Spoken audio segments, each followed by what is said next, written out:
memuji Tuhan penuh sukacita luar biasa.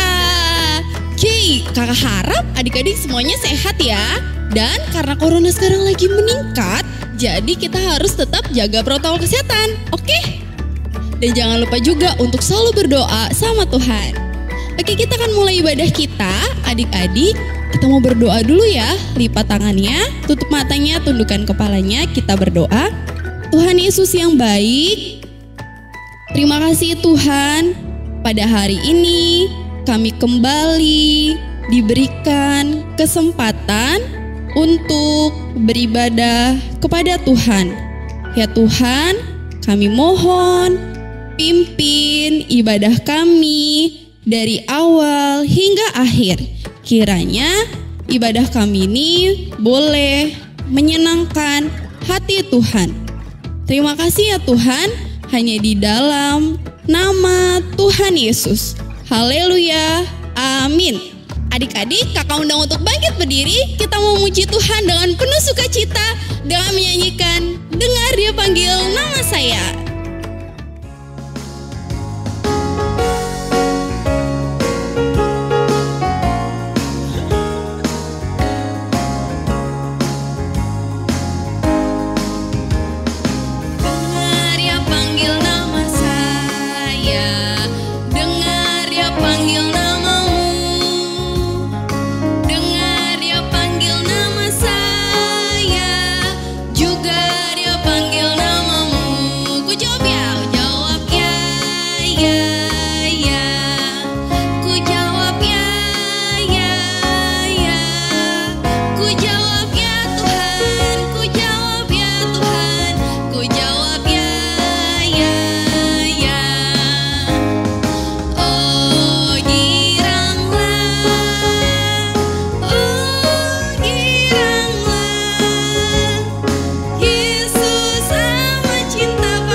Adik-adik, kita mau merenungkan firman Tuhan. Kakak persilahan untuk duduk.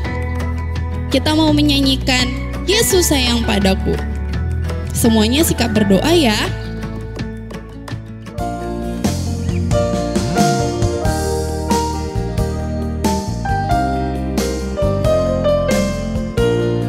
Yesus sayang padaku.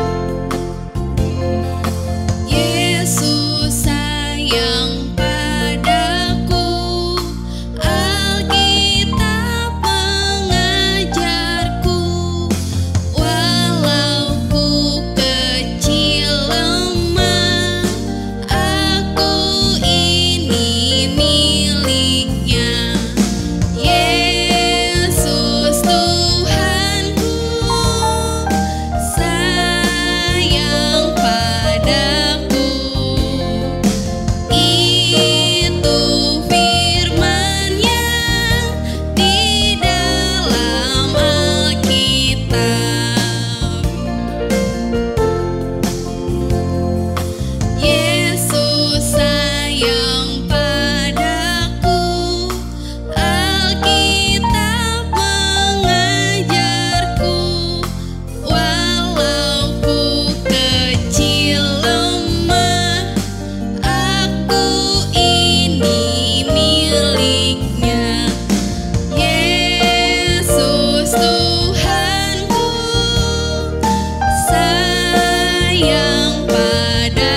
Adik-adik, sebelum kita akan belajar cerita firman Tuhan, mari kita berdoa terlebih dahulu. Bapa yang baik, terima kasih karena kami saat ini mau belajar cerita Tuhan.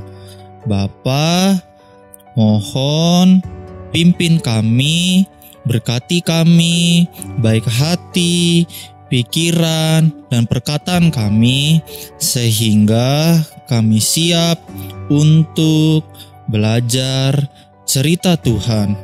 Terima kasih Bapa, hanya di dalam nama Tuhan Yesus kami berdoa. Amin. Ya adik-adik, sekali ini Kak Frans yang akan bercerita tentang cerita firman Tuhan hari ini.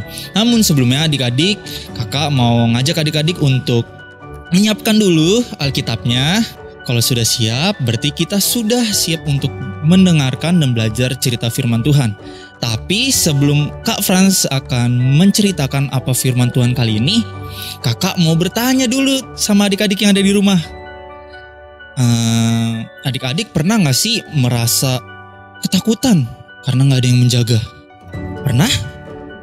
Atau adik-adik takut mengalami sakit dan adik-adik merasa kok gak pernah sembuh-sembuh? Padahal adik-adik sudah berdoa sama Tuhan, tapi kenapa ya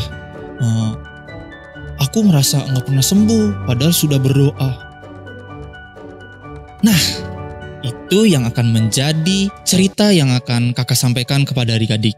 Cerita ini berkelanjutan dari cerita sebelumnya, di mana Yesus yang saat ini ingin pergi ke sebuah kota. Nah, kota ini akhirnya Yesus didatangkan oleh orang-orang banyak dan bertemu oleh satu orang. Satu orang ini memiliki sebuah sakit penyakit, dan orang-orang tersebut minta tolong kepada Tuhan untuk disembuhkan sama Tuhan Yesus. Wah, siapakah orang itu? Yuk, kakak mengajak adik-adik untuk baca Alkitabnya di Markus 8 ayat 22. Oke, kalau sudah ketemu, mari kita baca bersama-sama. Ikuti kakak untuk membacakannya. Kemudian tibalah Yesus dan murid-muridnya di Betsaida. Di situ orang membawa kepada Yesus seorang buta dan mereka memohon kepadanya supaya ia menjamah dia. Nah, ternyata Tuhan Yesus dan murid-muridnya datang ke sebuah kota yang bernama apa kota tersebut? Iya, kota Betsaida. Jadi, kota Betsaida ini adalah kota di mana tempat murid-murid Tuhan Yesus dilahirkan, yaitu Petrus, Andreas, dan Filipus. Nah, Betsaida ini adalah kota kelahiran mereka. Sehingga ketika Tuhan Yesus mendatangi kota Betsaida ini, ketiga murid Tuhan Yesus ini sangat bersukacita karena kembali atau pulang ke kampung halamannya. Kota Betsaida ini pun adalah kota yang berseberangan dengan sebuah kota, yaitu kota Kapernaum, yang dipisahkan oleh sebuah danau. Ada yang masih ingat danau apa? Yang pernah diceritakan minggu lalu loh, yang Petrus berjalan di atas air. Ada yang masih ingat? Iya benar, Danau Galilea. Di situ kota Betsaida dan Kapernaum dipisahkan oleh sebuah danau, Galilea. Nah, ketika Tuhan Yesus berserta murid-muridnya datang ke sebuah kota Betsaida, orang-orang di Betsaida mengetahui kalau Tuhan Yesus akan datang. Mereka tahu kalau Tuhan Yesus adalah orang yang sangat berkuasa. Sehingga mereka percaya kalau Tuhan Yesus datang, mereka dapat ditolong olehnya. Orang-orang Betsaida ini membawa orang buta ini untuk dibawakan kepada Yesus ketika datang. Mereka berharap kalau Tuhan Yesus dapat menolongnya.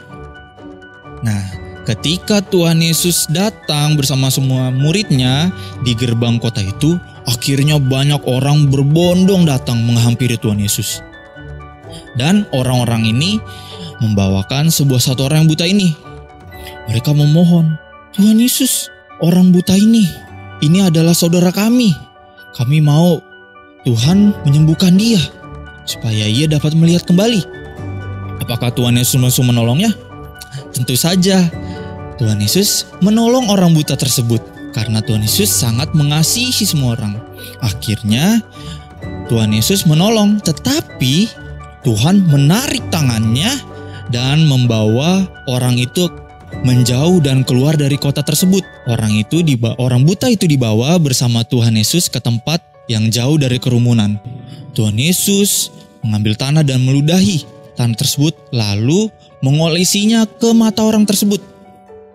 Tuhan Yesus bertanya, apakah kamu sudah melihat apa yang terjadi adik-adik?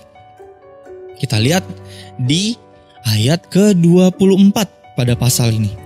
Kakak akan bacakan ya. Orang itu memandang ke depan, lalu berkata, aku melihat orang, sebab melihat mereka berjalan-jalan, tetapi tampaknya seperti pohon-pohon. Wah, adik-adik, ternyata orang buta ini sudah bisa melihat. Hebat ya Tuhan Yesus, sangat hebat ya Tuhan kita. Tetapi kalau kita lihat, dia melihat orang katanya seperti pohon. Wah, ternyata dia belum melihat secara jelas sepenuhnya. Jadi kalau dilihat orang, kayak pohon yang lagi berjalan katanya. Wah, kasihan gak? Iya kasihan. Tapi apakah orang ini marah sama Tuhan Yesus karena tidak menyembuhkan sepenuhnya? Ternyata tidak adik-adik. Dia tetap percaya sama Tuhan. Kalau Tuhan Yesus pasti bisa menyembuhkan sepenuhnya. Akhirnya dia tetap tunduk, dia tetap merendahkan diri dan tetap berharap penuh sama Tuhan Yesus supaya dia dapat melihat jelas kembali. Karena Tuhan melihat hatinya yang percaya, akhirnya Tuhan melakukan kembali. Dan setelah itu, ia pun dapat melihat secara penuh. Ia dapat melihat jelas dunia ini tanpa ada masalah. Ia bisa melihat orang dengan baik. Ia bisa melihat pohon-pohon dengan jelas. Ia bisa melihat langit. Dan ia pun sangat bersuka cita karena ia mendapat kesembuhan dari Tuhan secara penuh. Tuhan Yesus sangat mengasihi orang ini. Tapi ia juga mengasihi orang ini karena ia sangat sungguh-sungguh percaya kepada Tuhan. Nah, begitu pula juga dengan kita adik-adik. Kita harus percaya dan sungguh-sungguh kepada Tuhan Yesus. Sama seperti orang buta ini. Ia ketika diberikan pertolongan sama Tuhan, walaupun awalnya dia bisa melihat tapi tidak jelas, dia tidak kecewa atau tidak marah sama Tuhan. Tuhan, kenapa sih kok aku tidak disembuhkan langsung jelas saja? Tidak ada adik-adik, tapi dia tetap percaya. Dan dia mau menerima kesembuhan secara total dan bisa melihat lagi dengan sungguh-sungguh. Kalau dia percaya kalau Tuhan pasti akan menyembuhkannya. Sama seperti kita adik-adik, kita juga harus seperti itu, seperti orang buta ini.